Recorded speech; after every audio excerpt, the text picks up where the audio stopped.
We often think that we're out of control, but 99 million times out of one, when you're in the heat of the moment, if I handed you a gun, you are not going to shoot your spouse. We feel like we're out of control, but if I handed you a gun, it's like, what? That's an intervention because it gets you into different thinking. I'll never do that. I won't do that. Of course, I worked in a prison and helped individuals who actually had done that. They obviously were not in control. And that's why they had a lot of external control because they mismanaged their own.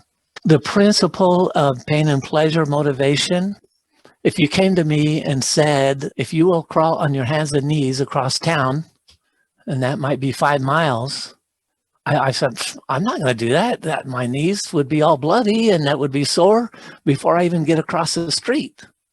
But if you said, if you crawl on your hands and knees across town and you're there before midnight and you start in the morning, there will be $1 million waiting for you across town. I'm already 2 blocks down the road, even on my hands and knees, because even though that would be painful to crawl and get my knees all bloody and scarred, the pain of that is overridden by the believed pleasure of what I could accomplish with that reward. The principle is there. I call it the $1 million principle is motivation comes from a big enough reward. In just matter of principle, when it comes to setting boundaries and making agreements and commitments with other people, including our spouse, that it's easy to say no when we have a bigger yes.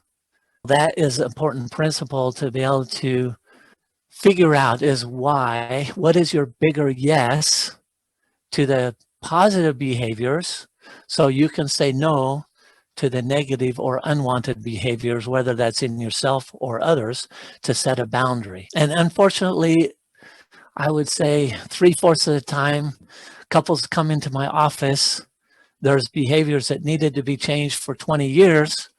And finally, the spouse says, I'm done putting up with your bad behavior, and therefore I'm going to divorce you. Then the other spouse, recognizing, hey, they're really serious this time. They get motivated because they never believed the consequence before, but now, now I'm going to take action because I don't want that pain and that separation. Couples come to me, well, why did they wait till this long? Well, why did you wait till you got really serious about setting that boundary of the unwanted behavior? If you struggle with that, I recommend the classic book. Has been reprinted a dozen times. Its simple title is Boundaries. It's a good one to read and reread. I have one client that's read that 10 times, like every month in the last year. And it helps to remind yourself of changes and to keep working on it, keep the motivation and keep your education fresh in your mind. Some of those things, because it's so foreign perhaps to your patterns, you have to review and review and practice until you begin to see the results of new behaviors and new results and change in the patterns of your relationship. But I tell you, it is worth it. It's worth the investment because you can make the relationship better.